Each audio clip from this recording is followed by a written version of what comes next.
மாண்புமிகு உறுப்பினர் திரு ஆர் செல்லசுவாமி அவர்கள்.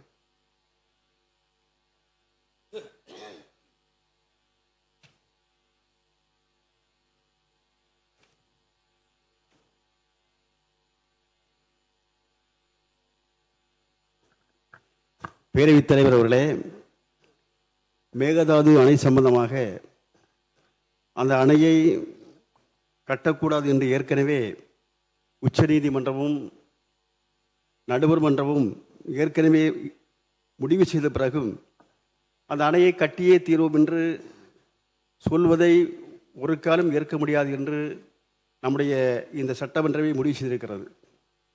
அதே நேரத்தில் நாம் அதை சட்ட ரீதியாக அதை கேட்க வேண்டும், வெல்ல வேண்டும் தவிர அதற்காக சென்று அவர்களோடு மண்டியிட வேண்டிய தேவையில்லை. அது கர்நாடகத்திற்கு மட்டுமுள்ள அணை அல்ல, தமிழகம் உட்பட பல மாநிலங்களுக்கு உட்பட்ட உரிமை உள்ளது. எனவே தமிழகத்துடைய முதலமைச்சர் அங்கே சென்று அவர்களோடு மண்டியிட வேண்டிய தேவை எக்காரணம் கொண்டும் இல்லை. அவர் அங்கே குறிப்பிடும்போது அப்படி ஒரு நிலை ஏற்பட்டால் அது அவமானத்தை நான் தாங்குவதற்கு தயார் என்று சொன்னார். அது சரியில்லை. அவருக்கு ஒரு அவமானம் ஏற்பட்டால் நாம் அனைவருக்கும், தமிழக அத்தனை மக்களுக்கும் ஏற்படுகின்ற அவமானமாக நாம் கருத வேண்டும். அந்த முறையிலே அதுபோன்று நாம் என்பது அவர்களோடு மண்டியிட வேண்டிய தேவையில்லை என்று மார்க்சிஸ்ட் கம்யூனிஸ்ட் கட்சியின் சார்பிலே கேட்டுக்கொள்கிறேன். சர்வ கட்சி கூட்டத்தை, அனைத்து கட்சி கூட்டத்தை என்பது நாம் கூட்ட வேண்டும். அத்தனை பேருடைய கருத்தை அறிய வேண்டும். தமிழகத்துடைய அத்தனை மக்களையும் அத்தனை கட்சிகளையும் ஒருங்கிணைத்து இந்த அணை விஷயத்திலே நாம் ஒருமித்த ஒரு நிலைப்பாடை நாம் எடுக்க வேண்டும். நாம் இந்த பகுதி மக்கள் இன்றைக்கு ஒரு குறுவை சாகுபடி செய்ய முடியாமல் வாடுகின்ற அந்த விவசாயிகளுக்கு ஒரு குறித்த காலத்திலே உரிய நிவாரணத்தை தேவைப்பட்டால் கூட கொடுத்து இந்த அணைக்காக, இந்த பிரச்சனைக்காக அனைத்து கட்சி கூட்டத்தை உடனடியாக கூட்டுவதுதான் அது சரியான நிலைப்பாடாக இருக்கும் என்று மார்க்சிஸ்ட் கம்யூனிஸ்ட் கட்சியின் சார்பிலே நான் இப்போது கேட்டு அமர்கிறேன். மாண்புமிகு உறுப்பினர் திரு டி ராமச்சந்திரன் அவர்கள் சுருக்கமாக கவன ஈர்ப்பு தீர்மானத்தை என்ன நீங்கள் எழுதி கொடுத்தீங்களோ அதை ஒட்டி மட்டும் பேசணும். அதை ஒட்டி தான். மாண்புமிகு பேரவைத் தலைவர் அவர்களே, காவேரி பிரச்சனை என்பது ஒரு அரசியல் கட்சியின் பிரச்சனையோ ஒரு அரசின் பிரச்சனை அல்ல. ஒட்டுமொத்த தமிழ்நாட்டுடைய அனைத்து அரசியல் கட்சியுடைய உயிர்நாடி பிரச்சனை. காவேரி பிரச்சனையில் கருத்தியல் ரீதியாக, கொள்கை ரீதியாக மாறுபட்ட கருத்துக்கள் இருந்தாலும் இந்த அவையில் தொடர்ந்து 2014, 2015, 2018, 2022, 2026 காலகட்டங்களிலே காவேரி பிரச்சனைக்காக ஒத்த கருத்தோடு தீர்மானத்தை அனைத்து அரசியல் கட்சிகளும் ஆதரித்திருக்கின்றன. இன்னைக்கு காவேரி பிரச்சனை 2 பிரச்சனை இருக்கு. ஒன்று, நமக்கு வழங்க வேண்டிய தண்ணீரை பெற வேண்டும். அதே போல காவேரி ஆற்றின் குறுக்கே கர்நாடகாவில் மேகதாட்டில் கர்நாடக அரசு அணை கட்டுவதை தடுத்து நிறுத்த வேண்டும். இந்த 2 பிரச்சனைகளுக்கும் அனைத்து கட்சி கூட்டத்தை கூட்டி கருத்துக்களை கேட்டு சட்ட ரீதியாக எதிர்கொள்வதுதான் இதற்கு சரியான பிரச்சனை என்று ஏற்கனவே இந்த அவையில் நான் இந்திய கம்யூனிஸ்ட் கட்சியின் சார்பாக எங்களுடைய நிலைப்பாட்டை பதிவு செய்திருக்கிறோம். ஆகவே பேச்சுவார்த்தையின் மூலமாக 2 மாநிலங்களுக்கிடையே பேச்சுவார்த்தை நடத்தி இதற்கு தீர்வு எட்டப்படவில்லை. ஏற்கனவே நமக்கு பல படிப்புகள் இருக்கிறது. ஏற்கனவே முதலமைச்சராக இருந்த அண்ணா திராவிட முன்னேற்ற கழகத்துடைய முன்னாள் முதலமைச்சர் அம்மையார் ஜெயலலிதா அவர்கள், தேவராஜ அரசு அவர்கள் முதலமைச்சராக இருந்த போது கர்நாடகாவுக்கு பேச்சுவார்த்தைக்கு சென்று அதிலே தீர்வு எட்டப்படாமல் அந்த கூட்டத்திலே குடிப்பதற்காக வைக்கப்பட்டிருந்த தண்ணீரை கூட, ஒரு சொட்டு தண்ணீர் தமிழ்நாட்டுக்கு தராதை நான் அந்த தண்ணீரை கூட குடிக்க மாட்டேன் என்ற அந்த கூட்டத்தை புறக்கணித்து வந்தவர். உச்ச நீதிமன்றம் ஆணை பிறப்பித்தது. அதுக்காக போனாங்க, தண்ணீர் தரமாட்டேன்னு சொல்லி சொன்னாங்க. அதனால வைக்கப்பட்ட குடி தண்ணீரை கூட ஒரு சொட்டு தண்ணீர் குடிக்காம புறக்கணிச்சாங்கன்னு சொல்ல வர, தப்பா சொல்ல. மாண்பு உறுப்பினர், நீங்கள் கொடுத்திருக்கிற அந்த தீர்மானத்தை ஒட்டி பேசுங்க சொல்வது காரணம் என்ன? இருங்க, இரு மாநிலங்களுக்கிடையே, இரு மாநில மக்களுக்கிடையே பல்வேறு நிகழ்வுகள் நடந்திருந்தாலும் அவற்றையெல்லாம் நீங்கள் திரும்ப திரும்ப சொல்வதன் மூலமாக எந்த இடத்திலும் வெறுப்புணர்வு வளராமல் பார்த்து கொள்ள வேண்டிய கடமை நமக்கு இருக்கிறது. அதெல்லாம் தண்ணி குடிக்கல, இருமாநில ஒற்றுமை வேணும்னு தான் பேசிட்டு இருக்கோம். நிகழ்வுல சொல்லாமல் நீங்கள் கொடுத்துருக்கிறது என்ன கொடுத்துருக்கீங்க? காவிரி ஆற்றின் குறுக்கே கர்நாடகம் மேகதாது அணை கட்டுவதை தடுத்து நிறுத்தி காவேரியிலிருந்து தமிழ்நாட்டுக்கு தண்ணீரை சட்ட ரீதியாக பெற வேண்டிய அவசியம் குறித்து அந்த ரெண்டு கருத்தை தான் சொல்ல வரேன் பேரவைத் தலைவர்களே. இல்லை, அதனால் மற்ற கர்நாடக அரசு அங்கே நடந்த நிகழ்வு இதெல்லாம் விளக்கமாக சொல்ல வேண்டிய அவசியம் இல்லை. பொதுமக்கள் மத்தியில் ஏற்பட்டுள்ள பதட்ட நிலை குறித்து கவனத்தை ஈர்த்து அமருகிறேன் தான் அனுமதிக்கணும். ஆனால் பிரச்சனையினுடைய தீவிரம் குறித்து அவசியம் குறித்து நான் பேச அனுமதித்திருக்கிறேன். சுருக்கமாக பேசி முடியும். உரிமையைக்காக நான் சொல்ல வரேன். நம்முடைய மாண்பு முதலமைச்சர் வந்து நல்லெண்ணத்தோடு விவசாயிகளை பாதுகாக்கணும் சொல்லி பேச்சுவார்த்தை நடத்த அவமானம் தாங்கினால் கூட பேச்சுவார்த்தை நடத்தி உரிய நீரை பெற்றுத்தரணும் சொல்லி நல்ல முயற்சி எடுத்தாரு. ஆமா, இதற்கு ஏற்கனவே நமக்கு படிப்பினை இருக்கு, தீர்வு எட்டப்படாது. ஆகவே அனைத்து கட்சி தலைவர்களை டெல்லிக்கு அழைத்து சென்று நாட்டுடைய பிரதமரை சந்தித்து ஒன்றிய நீர்வளத்துறை அமைச்சரை சந்தித்து தமிழ்நாட்டு மக்களும் இதில் ஒன்று. அமைச்சர் அவர்கள், மாண்புமிகு பேரவைத் தலைவர் அவர்களே, மாண்புமிகு எதிர்க்கட்சி தலைவர் மற்றும் மற்ற உறுப்பினர்கள் அனைவரும் பேசும் பொழுது அனைத்து கட்சி கூட்டத்தை கூட்ட வேண்டும் என்று கேட்டுக்கொண்டார். அதாவது இந்த சபையிலே ஒருமனதாக எல்லோரும் சேர்ந்து அனைவரும் சேர்ந்து கருத்தாக உட்காருங்க. அவர் பேசி முடிக்கட்டும். இல்ல, நான் பேசி முடிச்சுக்கிறேன். உட்காருங்க. மாண்புமிகு பேரவைத் தலைவர் அவர்களே, உட்காருங்க. இல்ல, முடிச்சுக்கிறேன். மாண்புமிகு பேரவைத் தலைவர் அவர்களே, உட்காருங்க. அனைத்து கட்சிகளும் சேர்ந்து ஒருமித்த கருத்தாக தான் நம்ம தீர்மானம் நிறைவேற்றணும்.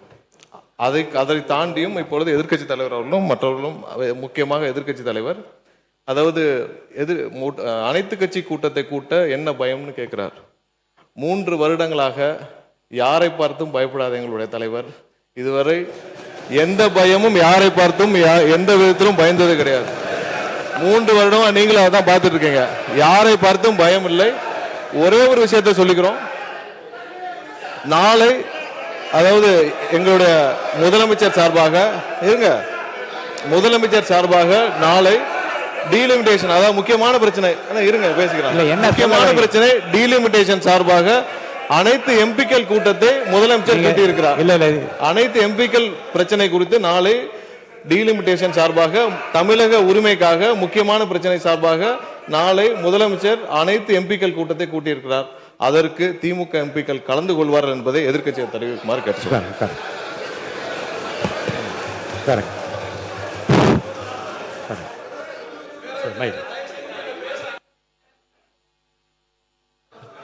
இது இப்போ நம்ம என்ன எதை விஷயமா பேசிகிட்டு இருக்கோம்? நீங்கள் சொன்னதுனால உங்களுடைய வார்த்தையை மதித்து நான் என்ன ஒத்திவைப்பு தீர்மானம் கொடுத்தனோ அதை பற்றி மட்டும் பேசினேன்.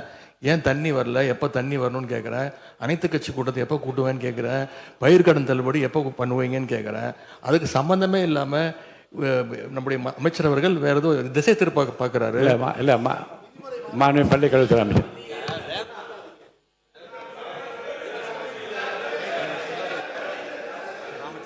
மாண்புமிகு பள்ளிக்கல்வித்துறை அமைச்சர் பேசி முடிங்க.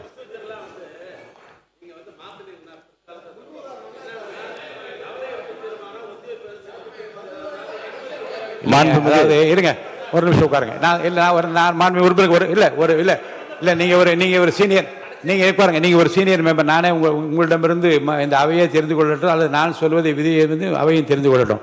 இப்போ நான் ஒரு உறுப்பினர் பேச அழைக்கிறேன். அவர் கூறுகிற கருத்துக்கள் உண்மைக்கு மாறாகவும் தவறான தகவலை தருவதாகவும் அல்லது மக்களுக்கு நன்மை பயக்குவது அளிப்பதிலிருந்து விலகுவதாக இருந்தால் அதை சரி செய்ய வேண்டிய பொறுப்பும் கடமையும் அரசுக்கு இருக்கிறது. அவர் என்ன பேசினாலும் அதற்கு சரியான ஏற்ற பதில் இருந்தால் அது நன்மை பயக்குமானால் நான் அனுமதிக்கிறேன்.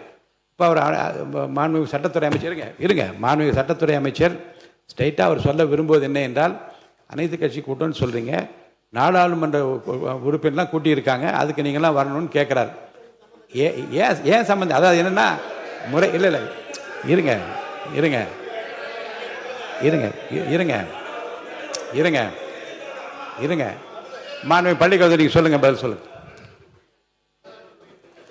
மாண்புமிகு சட்டமன்ற பேரவை தலைவர் அவர்களே, வரலாற்று சிறப்புமிக்க நம்முடைய இந்த தமிழ்நாடு சட்டமன்றத்தில் 6/12/2018, அதாவது 2018ஆம் ஆண்டு டிசம்பர் மாதம் 6ஆம் தேதி இதே போன்ற ஒரு நிகழ்வில் காலையில் நம்முடைய சட்டமன்ற நிகழ்வை முடித்து அன்று மதியமே மிக முக்கியமான ஒரு சிறப்பு தீர்மானம் நிறைவேற்றப்பட்டதை சுட்டிக்காட்டி அனைத்து கட்சி கூட்டத்தினுடைய நோக்கம் என்பது என்ன? அனைத்து கட்சிகளின் குரலும் நாட்டின் நலன் கருதி ஒன்றாக மக்கள் பிரதிநிதிகள் ஒன்று கூடி ஒரு தீர்மானத்தை நிறைவேற்றுவது.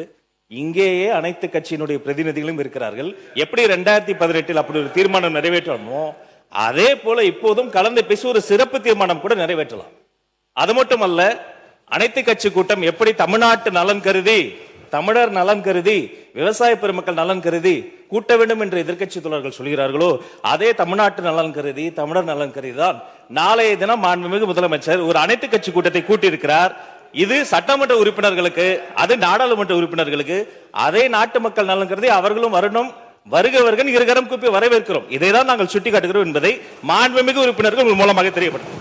மாண்புமிகு திரு ராமச்சந்திரன், மாண்புமிகு உறுப்பினர் ராமச்சந்திரன் அவர்கள் பேசுங்க. மாண்புமிகு பேரவைத் தலைவர்களே, அனைத்து கட்சி கூட்டத்தை ஏன் கூட்ட வேண்டும் என்று நான் சொல்ல வருகிறேன்னா, இன்னைக்கு கர்நாடகாவில் காங்கிரஸும் பிஜேபியும் அரசு ரீதியாக மாறுபட்ட கருத்துக்கள் இருக்கு. அதே மாதிரி மதசார்பற்ற ஜனதாதளத்துக்கு மாறுபட்ட கருத்துக்கள் இருக்கு. இருந்தாலும் காவேரி பிரச்சனையில் மாநில உரிமை சார்ந்த பிரச்சனையில் ஒன்றாக இருக்காங்க. தமிழ்நாட்டிலையும் எல்லா இதில் ஒன்றாக இருக்க என்பதை ஒன்றிய அரசுக்கு நாம உணர்த்தணும். அதுக்கு தான் கூட்டணும் சொல்லி நான் சொல்ல வரேன். மாண்புமிகு சொல்லவே இல்லையா, சப்ஜெக்ட சொல்லவே இல்லை. மாண்புமிகு பேரவைத் தலைவர் அவர்களே, 2022ஆம் ஆண்டு காவேரியின் குறுக்கே மேகதாட்டில் அணை கட்டுவதாக கட்டுமான பணிகளை மேற்கொள்ள கர்நாடக அரசு முயற்சிக்கிறது. அப்போது 2022 தென்னிந்திய பசுமை ஆணையம் அதுக்கு தடை விதிக்கிறாங்க. அந்த தடையை எதிர்த்து தேசிய பசுமை ஆணையம் 2 உச்ச நீதிமன்ற நீதிபதிகளை கொண்டு அந்த தடையை நீக்கிறாங்க. அதன் பிறகு 2025 உச்ச நீதிமன்றம் வரைவு திட்ட அறிக்கைக்கு அனுமதி கொடுக்கிறாங்க. அந்த உச்ச நீதிமன்ற தீர்ப்பில் இது வரைவு திட்ட அறிக்கைக்கான தீர்ப்பு தான், அணை கட்டுவதற்கான தீர்ப்பல்ல என்று தெளிவாக சொல்லப்பட்டிருக்கிறது. அதை எதிர்த்து தமிழ்நாட்டு அரசின் சார்பாக 24/5/2026 அன்று சீராய்வு மனுக்கள் தாக்கல் செய்யப்படுகின்றன. அந்த சீராய்வு மனுக்களை உச்ச நீதிமன்றம் நிராகரிக்கிறது. ஆகவே காவேரி பிரச்சனைக்கு ஏற்கனவே நடுவர் நீதிமன்றம் நமக்கு தீர்ப்பு வழங்கியிருக்கிறது. 2033 வரை அந்த தீர்ப்பு செல்லுபடியாகும். அவ்வாறு இருக்கும்போது புதிய நடுவர் மன்றம் அமைக்கப்பட வேண்டிய அவசியம் இல்லை. அதோடு இல்லாமல் இன்றைக்கு ஏற்கனவே நாட்டுடைய குடியரசுத் தலைவர் பிரணாப் முகர்ஜி அவர்கள், மாண்புமிகு அவை முன்னவர், மாண்புமிகு பேரவைத் தலைவர் அவர்களே, எதிர்க்கட்சி தலைவர் பேசுகிற போதும் இதை சொன்னார். இதை இல்லை மன்னிக்கணும், இவர் முன்னாள் முதலமைச்சர் அவர் குறிப்பிடுகிற போது இங்கே குறிப்பிட்டார்கள். அப்போது அவர்கள் குறுக்கிட்டு அதை சொல்லியிருக்கிறார்கள். அதையே நீங்கள் வலியுறுத்துவது என்பது சரியாக இருக்காது. அவை குறிப்பிலிருந்து இடம்பெறக்கூடாது. ஏற்கனவே நமக்கு சட்ட பாதுகாப்பு இருக்கு. அந்த பாதுகாப்பு நீத்து போயிடும். அதனால்தான் சொல்ல வரேன். ஏற்கனவே ஏகமனதாக நிறைவேற்றப்பட்ட தீர்மானத்திற்கு மாற்று கருத்தை நீங்கள் சொல்லலானால் அது அவை குறிப்பில் ஏறாது. முடிங்க. இல்ல, புதிய நடுவர் மன்றம் அமைத்தால் நம்மளுக்கு பாதகமாக அமைஞ்சிடும். அதனால சொல்ல வரோம். அடுத்து மாண்புமிகு பொதுப்பணித்துறை அமைச்சர் அவர்கள். மாண்புமிகு பேரவைத் தலைவர் அவர்களே, மாண்புமிகு எதிர்க்கட்சி தலைவர் அவருடைய உரையில் ஒரு தவறான தகவலை கொடுத்தார். பிரதம மந்திரிக்கு ஒரு முறை மட்டும்தான் கடிதத்தை மாண்புமிகு முதலமைச்சர் எழுதினார் சொன்னாரு. நான் முடிச்சிடுறேன். முதல்ல பேசும்பொழுது அவர் முதல்ல நான் பேசி முடிச்சிடுறேன். அவர் பேசி முடிச்சு தர வாய்ப்பு தரேன். அவர் பேசி முடிச்சு அந்த வாய்ப்பு தரேன். இருங்க, அவர் பேசி முடிக்கிட்டு என்ன சொல்றாருன்னு கேளுங்க, அதுக்கப்புறம் பதில் சொல்லலாம். அதுக்கப்புறம் பேசிட்டோம். முதல் முறை பேசும்பொழுது ஒரு முறைன்னு சொன்னார், அப்புறம் இருமுறைன்னு சொன்னார். அதுக்கப்புறம் விவசாயிகளை சந்திக்கலன்னு சொன்னார். ஒரு தகவல், இன்றைக்கு மதியம் டெல்டா உடைய அனைத்து விவசாய சங்கத்திலே நீர்வளத்துறை அமைச்சராக இருக்கட்டும், பொதுப்பணித்துறை அமைச்சராகட்டும், மூத்த அமைச்சர்களை முதலில் சந்திக்க சொல்லி இன்று மதியம் 3:30 மணி அளவில் சந்திக்க ஒரு நிமிஷம் ஒரு தகவலை கொடுக்குறோம். ஒரு நிமிஷம். ஸோ சந்திக்கிறதுக்கு போன வாரமே அதுக்கான இன்ஸ்ட்ரக்ஷனை கொடுத்துட்டாரு. Number 1 point. எதிர்க்கட்சி தலைவரை பார்த்து ஒரே ஒரு கேள்வி கேட்கிறேன், அதுக்கான விளக்கத்தை இங்க பதிவு செய்யணும்.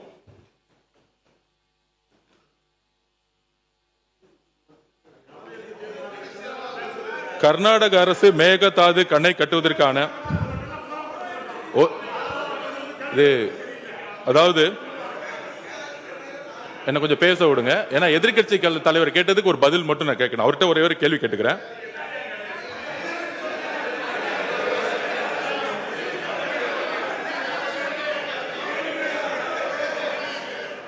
திரு மு.க. ஸ்டாலின் அவர்களின் தலைமையில் நடைபெற்ற திமுக ஆட்சியில் கர்நாடக அரசு மேகதாது அணை கட்டுவதற்கான திட்ட அறிக்கையை கர்நாடக அரசு தயார் செய்த நிலையில் அதை எதிர்த்து உச்ச நீதிமன்றத்தில் தமிழ்நாடு அரசு மனு தாக்கல் செய்தது. அந்த மனுவை உச்ச நீதிமன்றம் 13/11/2025 அன்று தள்ளுபடி செய்தது. தமிழ்நாடு அரசின் மனுவை உச்ச நீதிமன்றம் தள்ளுபடி செய்ததை எதிர்த்து அன்றைய திமுக அரசு மீண்டும் உச்ச நீதிமன்றம் சீராய்வு மனுவை தாக்கல் செய்தது. அந்த சீராய்வு மனுவும் 15/4/2026 அன்று உச்ச நீதிமன்றத்தால் தள்ளுபடி செய்யப்பட்டது. அதையடுத்து மறு சீராய்வு மனுவை அன்றைய திமுக தலைமையிலான தமிழ்நாடு அரசு உச்ச நீதிமன்றத்தில் தாக்கல் செய்தது. தமிழக உரிமையை காக்கும் கடைசி வாய்ப்பாக இருந்த அந்த மனு மீதும் கவனமாக உரிய வாதங்களை வலுவாக முன்னாள் முதலமைச்சர் திரு மு.க. ஸ்டாலின் அவர்கள் தலைமையிலான திமுக அரசு எடுத்து வைக்கவில்லை. அதை எடுத்து உச்ச நீதிமன்ற தலைமை நீதிபதி அமர்வு மறு சீராய்வு மனுவை 25/4/2026 அன்றும் தள்ளுபடி செய்தது. 3 முறை தள்ளுபடி செய்ததுக்கான விளக்கத்தை மாண்புமிகு எதிர்க்கட்சி தலைவர் இங்கு விளக்க வேண்டும். இந்த உச்சநீதிமன்றத்தில் இந்த டிபிஆர் கேஸ தள்ளுபடி ஏன் சந்திச்சுன்னு அவங்களுடைய திமுக ஆட்சியில தான் இந்த மேகதாது விஷயமா உச்சநீதிமன்றத்தில் 3 முறையும் தள்ளுபடி செஞ்சாங்க. அது எதனால தள்ளுபடி செஞ்சு எதிர்க்கட்சி தலைவர்கள் சொல்லட்டும். நாங்கள் புதிய அரசை எங்களுடைய மாண்புமிகு முதலமைச்சர் வந்திருக்கோம். 3 முறை உச்ச நீதிமன்றத்தில் திமுக தலைமை அரசு மேகதாது அப்பீல்ல ஏன் தோத்தாங்கிறத எதிர்க்கட்சி தலைவர் சொல்லட்டும். ஒருத்தர் அவங்க பேச போறாங்க. மாண்புமிகு உறுப்பினர் உட்காருங்க, அவங்க பேசட்டும். யாராவது ஒருத்தர் பேசுங்க.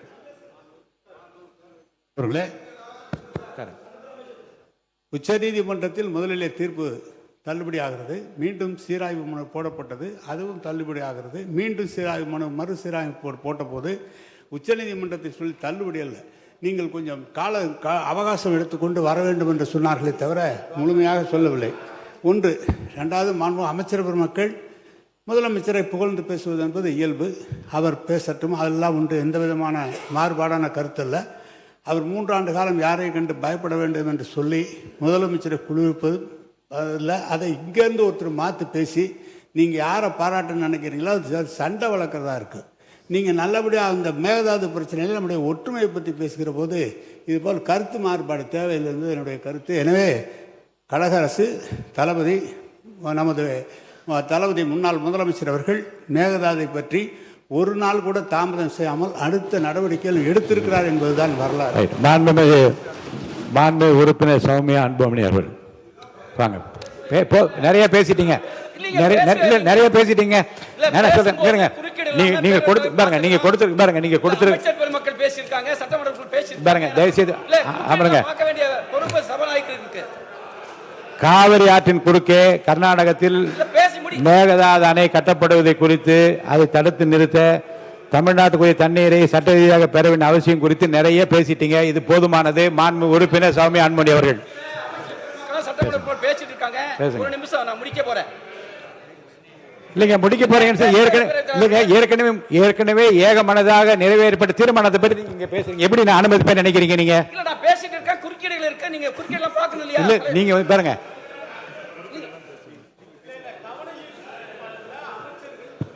குறுக்கிடுவாங்க. இங்க தவறான தகவல் தரப்பட்டால் அமைச்சர் குறுக்கிடுவதற்கு நான் அனுமதிப்பேன்.